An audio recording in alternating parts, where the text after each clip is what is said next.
Hello student, welcome to chemistry with Aryan Tiwari. तो पिछले video में हमने बात किया था पी ब्लॉक से रिलेटेड जो है यानी नाइट्रोजन फैमिली और उसके बाद ऑक्सीजन फैमिली में हमने कुछ क्वेश्चंस देखे थे जो एनसीईआरटी से रिलेटेड क्वेश्चन थे और उसमें जो ऑब्जेक्टिव क्वेश्चंस बन सकते हैं उसी को मैं केवल अपलोड कर रहा हूं, जो मुझे लगता है कि आपके प्रिपरेशन बोर्ड एग्जाम के लिए और फिर नीट के लिए प्रिपरेशन के लिए काफ़ी हेल्पफुल होगा। चलिए अब यहाँ पर क्वेश्चन नंबर 48 है, ठीक है। तो क्वेश्चन नंबर 48 में क्या कर रहा है, सल्फर मॉलिक्यूल्स इज। तो सल्फर का देखिए, सल्फर जो है वो एसिड के फॉर्म में होता है, ठीक है। तो हम कह सकते हैं 8 मीन्स होता है ऑक्टा और 8 मीन्स क्या होता है ऑक्टा, तो इसको हम ऑक्टा एटॉमिक कह सकते हैं। तो ये इसका जो राइट ऑप्शन है वो क्या है, डी है, ठीक है। उसके बाद कह रहा है 49 क्वेश्चन कह रहा है choose the correct statement from the following. तो यहाँ पर रोम्बिक सल्फर कह रहा है, rhombic sulphur is blue in colour, ठीक है। तो ये होता नहीं, ये कैसे किस कलर का होता है, तो हम कह सकते हैं ये येलो कलर का होता है, ठीक है। तो ये तो रॉन्ग ऑप्शन हो गया, इसमें हमें राइट ऑप्शन यानी करेक्ट ऑप्शन चूज करना था। अगला क्वेश्चन कह रहा है rhombic sulphur is soluble in water but insoluble in organic solvent. ये गलत बात है, यहाँ देखो यहाँ पे सॉल्युबल नहीं होता, इनसॉल्युबल होता है। यानी वाटर में क्या होता है, इनसॉल्युबल होता है, लेकिन ऑर्गेनिक सॉल्वेंट में क्या होता है, ये सॉल्युबल होता है। तो उल्टा दे दिया है, तो ये भी रॉन्ग हो गया। उसके बाद रोम्बिक सल्फर एंड मोनोक्लिनिक जो सल्फर है ES6 मॉलिक्यूल, तो इसका जो फार्मूला है ये सेट ही होता है, चाहे वो रोम्बिक सल्फर हो या फिर मोनोक्लिनिक हो, दोनों केसों में क्या होता है, उसका मॉलिक्यूलर फार्मूला जो होता है वो ये सेट होता है, ठीक है। तो हम ये कह सकते हैं कि ये सेट होगा, तो ये भी ऑप्शन गया। अब यहाँ पे डी ऑप्शन क्या हो गया, राइट ऑप्शन होगा। फिर भी इसको समझते हैं, in cyclo ES6 molecule the ring adopt the chair form. तो चेयर फॉर्म में आपको कुछ इस तरीके से आपका स्ट्रक्चर होता है, ये ऐसे, ठीक है। तो इसको कुछ इस तरीके से बनाते हैं ऐसे, ठीक है। चेयर फॉर्म में देखो यहाँ यस होता है, यहाँ यस होता है, यहाँ यस होता है, यहाँ यस होता है, यहाँ यस होता है और ये भी यस होता है, ठीक है। तो इसी को हम क्या बोलते हैं, एंजल सल्फर भी बोलते हैं। तो ये चेयर फॉर्म में होता है, ES6 इसका क्या होता है, फार्मूला होता है, ठीक है। तो हम कह सकते हैं इसका जो राइट ऑप्शन है वो क्या है, आपका डी ऑप्शन है, ठीक है। अगला क्वेश्चन चेक करते हैं, क्वेश्चन नंबर 50 क्या क्या बोल रहा है। कह रहा है कि देखिए which of the following is correct representation of the reaction acidified permanganate solution with the sulphur dioxide. देखिए आप सल्फर डाइऑक्साइड अगर ले रहे हो, ठीक है, तो सल्फर डाइऑक्साइड जो होता है वो अगर वाटर के साथ रिएक्ट करता है तो ये क्या बनाता है, H2SO4 और प्लस क्या करता है, हाइड्रोजन यानी नेसेंट हाइड्रोजन क्या करता है, वो प्रोड्यूस करता है, जिसकी वजह से ये रिड्यूसिंग प्रॉपर्टी शो करता है, ठीक है। तो ये भी क्वेश्चन आ सकता है कि भाई सल्फर से show the reducing property because it read with water molecule to form a to gives ये नेसेंट हाइड्रोजन। तो ये नेसेंट हाइड्रोजन देता है, जिसकी वजह से ये क्या करता है, ये रिडक्शन का वर्क करता है, ठीक है। अब यहाँ पे हम कैसे यानी रिड्यूसिंग एजेंट की तरह बिहेव करेगा। अब यहाँ पर जो हमारा रिएक्शन है वो क्या कह रहा है, देखो यहाँ पर KMnO4 है, पर मैग्नेट सॉल्यूशन है, तो यहाँ पे KMnO4 से हम लोग समझते हैं अगर हम SO2 के साथ क्या करते हैं, वाटर के साथ रिएक्ट कराते हैं तो हमें मिलता क्या है, तो हम ये कह सकते हैं यहाँ पर देखो यहाँ से हम रिएक्शन समझ सकते हैं। देखिए H2SO4 है, तो H2SO4 जो होगा यानी SO2 और H2O रिएक्शन करेंगे तो क्या मिल जाएगा, H2SO4 मिलेगा, जिसकी वजह से H+H+ और SO4 2- में हम H2SO4 को क्या कर सकते हैं, ब्रेक कर सकते हैं, ठीक है। अब यहाँ पर बात कर सकते हैं और हाइड्रोजन ये नेसेंट हाइड्रोजन देगा। अब नेसेंट हाइड्रोजन क्या करेगा, यहाँ पे अगर बात करते हैं तो ये ऑक्सीजन के साथ क्या करता है, रिएक्ट करके वाटर मॉलिक्यूल का फॉर्मेशन कर लेगा, तो ये वाटर हो जाएगा। और यहाँ पर ध्यान में रखें, ये भी ऑक्सीजन जो होगा ये KMnO4 में जो ऑक्सीजन है उसके साथ रिएक्ट करके वाटर का फॉर्मेशन कर लेगा। देखो यहाँ पर H है और H+ के साथ क्या हो, H+ के फॉर्म में रहेगा तभी वाटर का फॉर्मेशन करेगा। तो हम ये कह सकते हैं कि ये अब यहाँ पर ये इलेक्ट्रॉन क्या करेगा, हाइड्रोजन जो नेसेंट हाइड्रोजन है अब ये इलेक्ट्रॉन क्या करेगा, डोनेट करेगा, ठीक है। तो डोनेट करने से क्या फ़ायदा मिला, देखो यहाँ पर KMnO4 में अगर हम देखते हैं, KMnO4 में देखते हैं तो Mn का जो ऑक्सीडेशन स्टेट है वो क्या है, आपका +7 है। तो ध्यान में रखना है कि +7 से किस में चला जाता है, ये +2 में जाएगा। तो +7 से +2 में कब जाएगा, ठीक है, जब इसको मिलेगा इलेक्ट्रॉन, ठीक है। तो ऑक्सीडेशन नंबर कब डिक्रीज होगा, जब इलेक्ट्रॉन पाएगा। तो ये इलेक्ट्रॉन कहाँ से इसको मिल जाता है, तो हम कहेंगे ये जो नेसेंट हाइड्रोजन है यही इलेक्ट्रॉन डोनेट कर देता है, जिसकी वजह से ये रिड्यूज हो जाता है, यानी ठीक है। तो रिड्यूज हो जाएगा तो ये Mn जो होगा वो +7 से किस में चला जाएगा, Mn2+ में। और यह जो होगा मैग्नेस आयन बोलते हैं, इसको क्या बोलते हैं हम, मैग्नेस आयन बोलते हैं। क्लियर हुआ, तो ये ध्यान में रखना है। तो ये किस में चेंज होगा, तो हम ये कह सकते हैं कि यहाँ पर जो ब्रेक हुआ, ये ब्रेकिंग हम थोड़ा देखते हैं, देखो K हो जाएगा MnO4 माइनस हो जाएगा, MnO4 क्या हो जाएगा, माइनस। अब MnO4 जो होता है वो ब्रेक किस में होगा, तो MnO4 जो होता है ये देखो ये है आपका Mn, इसमें है ऑक्सीडेशन स्टेट क्या है आपका +7 है, ये जैसे ध्यान में रखो +7 है। ऑक्सीजन आपको यहाँ पे 4 मिल जाएगा, ठीक है। ये MnO4 की हम लोग बात कर रहे हैं, केवल K को हटा के, ठीक है। अब यहाँ पे अगर बात करते हैं तो ये अब किस में जाएगा, Mn2+ में जाएगा। किसकी वजह से जाएगा, क्योंकि ये यहाँ पर देखो SO2 क्या है आपका, रिड्यूसिंग प्रॉपर्टी शो करता है, ऑक्सीडेशन नंबर डिक्रीज कर देगा। इलेक्ट्रॉन कहाँ से आएगा, तो हाइड्रोजन से आएगा, ठीक है। अब वहाँ पर जो EH नेसेंट हाइड्रोजन था वो क्या करेगा, ऑक्सीजन से रिएक्ट करके H2O बना लेगा, ठीक है, बन गया।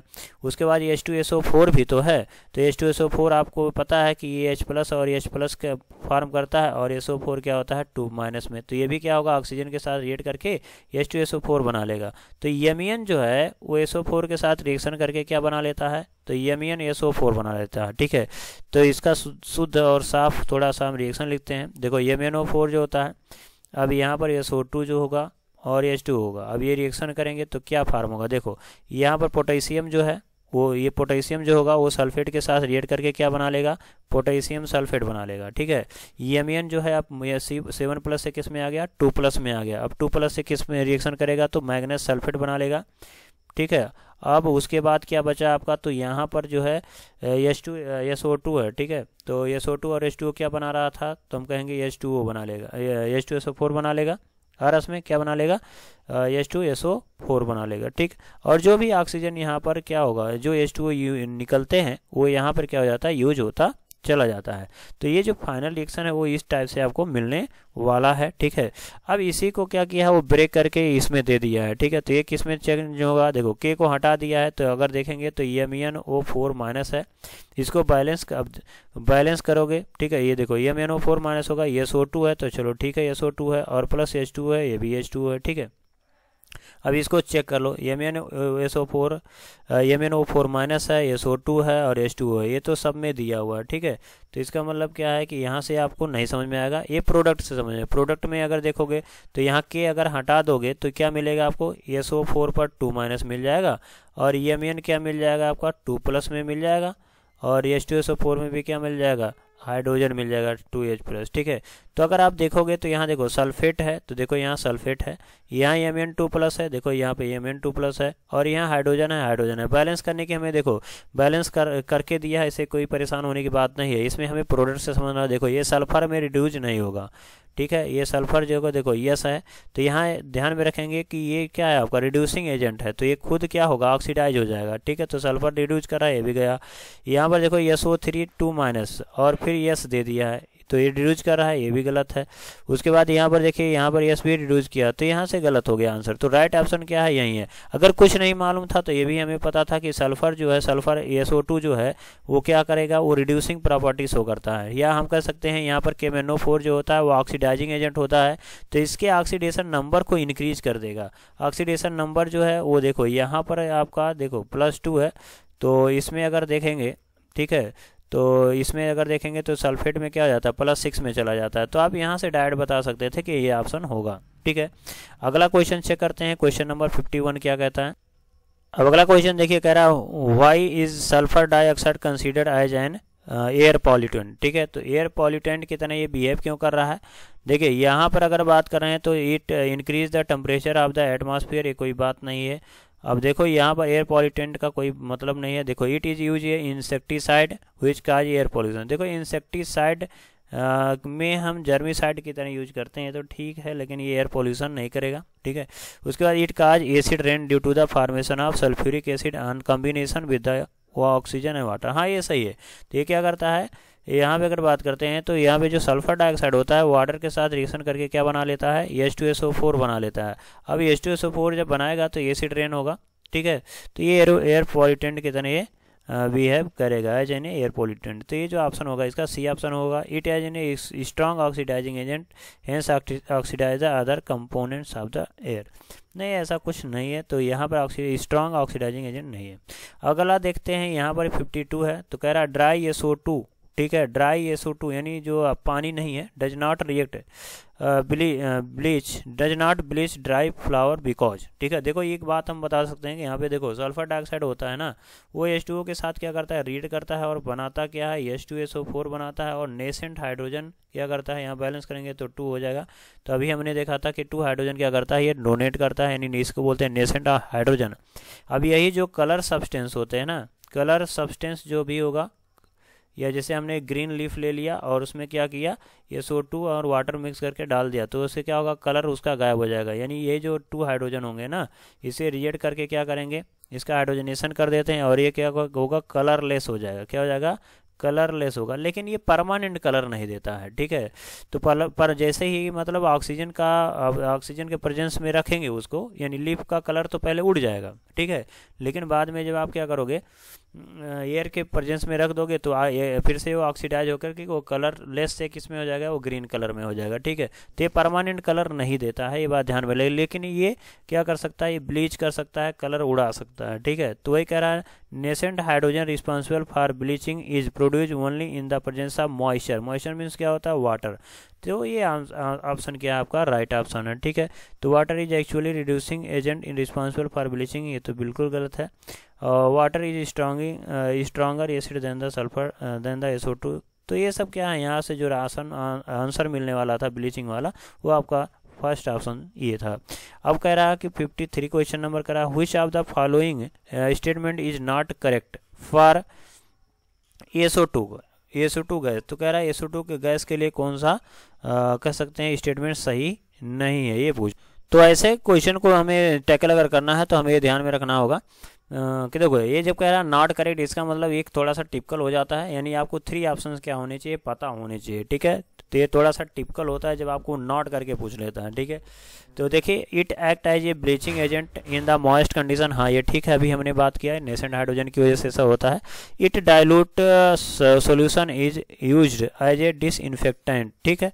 तो डिसइंफेक्टेंट की तरह क्या करता है, ये बिहेव करता है, क्योंकि आप जब डाइल्यूट करते हो तो H2SO4 का फॉर्मेशन होगा, ठीक है। तो यहाँ पर क्या होगा, डिसइंफेक्टेंट की तरह यूज कर सकते हो। तो यानी ये दोनों ऑप्शन जो हैं, ये मतलब स्टेटमेंट्स राइट हैं, इसमें नॉट पूछा हुआ है। It's molecule have a linear geometry, ये थोड़ा सा रॉन्ग है। देखो यहाँ पर SO2 जो होता है ना, ये होता है आपका बेंट शेप। कैसा होता है आपका, बेंट शेप होता है, ये ध्यान में रखेंगे। तो बेंट शेप होता है, यही रॉन्ग स्टेटमेंट है, यानी हमारा कर सकते हैं राइट ऑप्शन जो होगा वो सी हो जाएगा। अभी देखेंगे एसिडिफाइड KMnO4 ये decolourise when SO2 pass through it. तो अभी हमने देखा कि KMnO4 को जब आप क्या करते हो, SO2 के साथ रिएक्ट कराते हो, तो क्या करता है, मैग्नेस सल्फेट यानी MnSO4 और उसके बाद प्लस K2SO4, और उसके बाद हमने देखा H2SO4 में क्या करता है, मतलब चेंज कर देता है। तो यहाँ पर ध्यान रखें, मैग्नेस सल्फेट जो होता है कलरलेस होता है, और यहाँ पर पोटेशियम परमैंगनेट जो है, ठीक है। तो पोटेशियम परमैंगनेट जो होता है वो वायलेट कलर का होता है, तो इसका कलर को क्या करता है, वो मैग्नेस सल्फेट यानी कलरलेस में क्या करता है, वो चेंज कर देता है। तो हम कह सकते हैं कि ये भी आप स्टेटमेंट तो राइट था, लेकिन आंसर में क्या पूछा है, नॉट द करेक्ट, ठीक है। तो ऑप्शन जो होगा आपका सी होगा। अगला क्वेश्चन चेक करते हैं। देखिए अगला क्वेश्चन क्या कह रहा है, which of the following statement is not correct, ठीक है। तो कह रहा है oxygen molecule is paramagnetic with 2 unpaired electron, हाँ ठीक है। ऑक्सीजन का जो 2p क्या होता है, यहाँ पे अगर बात करें तो π2p कह सकते हैं π2px, और उसके बाद π2py जो होता है, इसमें क्या होता है 1, इसके एस्ट्रिक में क्या होता है 1 इलेक्ट्रॉन क्या होते हैं, अनपेड प्रेजेंट होते हैं। ये तो सही है, स्टेटमेंट सही है, और इसमें कह रहा है नॉट करेक्ट।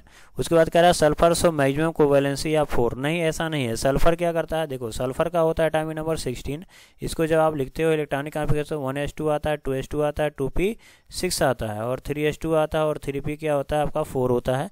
तो इसमें अगर देखें तो 3d भी आप लिख सकते हो, है ना। तो 3d क्या होगा 0। तो अगर हम ग्राउंड स्टेट की अगर हम बात करते हैं, तो इसमें जो इलेक्ट्रॉन आप फिल करोगे, देखो यहाँ पे 2 आ जाएगा, यहाँ 1 आ जाएगा, यहाँ 1 आ जाएगा, यहाँ 1 आ जाएगा, ठीक है। तो ये हो गया ग्राउंड स्टेट, और यहाँ पर आपको डी ऑर्बिटल बना लेने हैं, ठीक है। ये हो गया डी ऑर्बिटल, इसमें कितने होते हैं 5, तो 1 2 3 4 5 ऐसे बना लेंगे, तो ये हो गया। तो यहाँ से अगर बॉन्ड का देखो यहाँ पे 4 था, तो यहाँ पर अगर बॉन्ड का फॉर्मेशन कर रहे हैं तो कितने बॉन्ड का फॉर्मेशन करेगा 2, तो यहाँ वैलेंसी हो जाएगी इसकी 2। अगर हम बात करते हैं एक्साइटेड स्टेट में लेके जाते हैं, तो देखो यहाँ पर देखो इसका जो p ऑर्बिटल का इलेक्ट्रॉन है, ये 4th वाला इलेक्ट्रॉन है, अगर हम इसको डी में भेज देते हैं तो क्या हो जाएगा आपको, तो देखिए ज़रा इसमें, तो यहाँ पे वहाँ पर 2 इलेक्ट्रॉन हो जाएगा, यहाँ 1 हो जाएगा, यहाँ 1 है, यहाँ पे 1 है, 1 यहाँ आ जाएगा। तो नंबर ऑफ अनपेयर्ड इलेक्ट्रॉन कितने हो गए 1 2 3 एंड 4 हो जाएगा।